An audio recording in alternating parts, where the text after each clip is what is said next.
It started at 1:40 or so in the afternoon, and initially we heard the page out. We knew that District 7 had already been involved in a couple of fires that morning. I heard District 1 en route to the fire, and while en route to the fire, their fire chief, DJ Evans, called me up and said that he could see the smoke column and that they were leaning pretty far forward and that he was interested in having us back him up. So I came down to the fire station here, made arrangements to start getting some folks called in so that we could staff up some of our brush units and some of our wildland folks and got them prepared. And then I listened to his short report and found out that he had a fire that had already jumped the road. So I sent Rich Elliott, the deputy chief, up to assist with the initial attack, and then made arrangements to have a couple of other brush trucks go up as far as follow-on forces. Listened to that, started calling in additional people as the intensity of the fire was very clear from the radio that it was growing. Wound up calling some people back to back up District 1, and initially we sent a medic unit and an engine to go be standby in the District 1, the Thorpe area, and they wound up being drawn in as the fire was growing exponentially at that point. They got drawn into the initial attack as well. So we kept bringing up forces. We called back some volunteer engines, and I sent them up on Highway 97 doing brand patrol. In the meantime, I had been called by Clay Myers or Fred Slyfield that they were opening up the Emergency Operations Center and would I come down. So I went down to the Emergency Operations Center, was down there for an hour, hour and a half helping them set up. And that's when I got the phone call that the fire had jumped Highway 97 and was now into the district.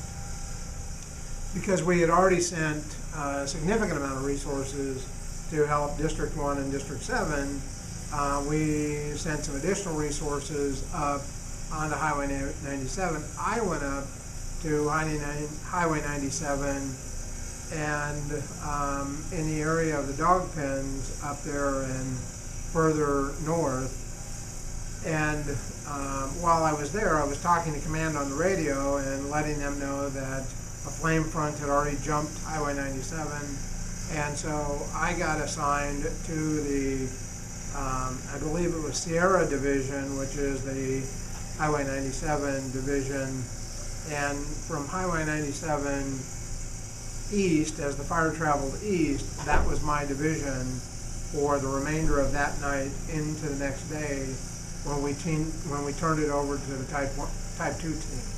Well, it had traveled a long ways from where it started in a very short period of time. It was in perfect alignment with the wind, and it was a wind-driven fire, and at times it was moving, between 15 to 30 miles an hour. We were just trying to do point protection on homes, because there was no way, because at the head of the fire, you're not going to put the fire out. You've got to either get far enough ahead of it and be able to do a back burn on it, do a burnout so that it runs into burn fuel and take its fuel away, or you're flanking the fire. Well, the fire was moving entirely too fast to flank it. So what we were trying to do is get out ahead of it and burn off some acreage so that when it ran into it, it ran out of fuel. And that's ultimately what they did.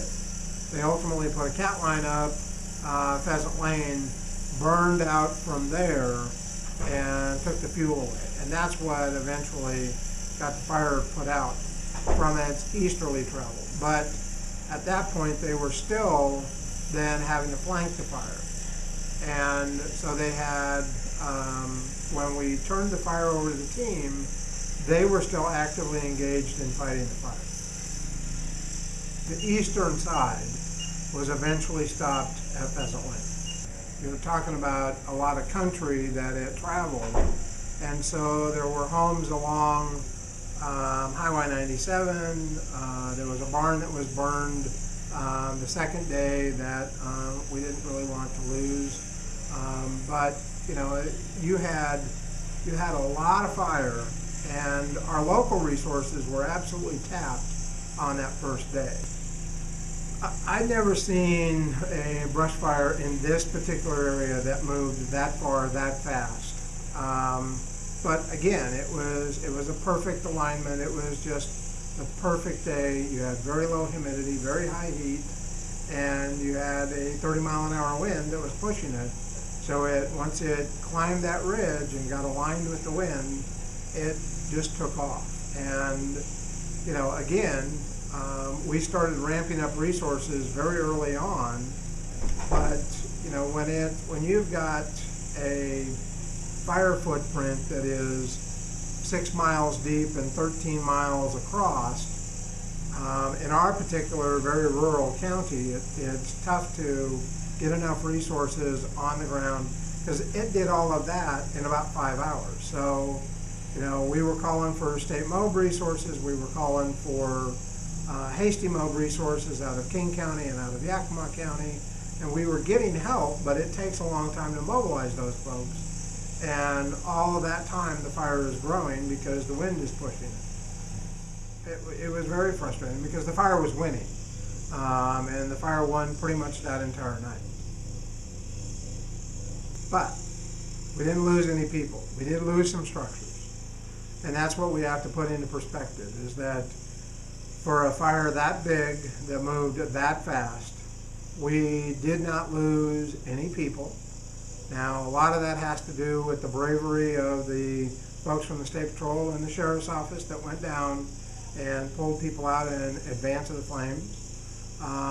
It has to do with the bravery of the firefighters that were doing point protection on a lot of those homes.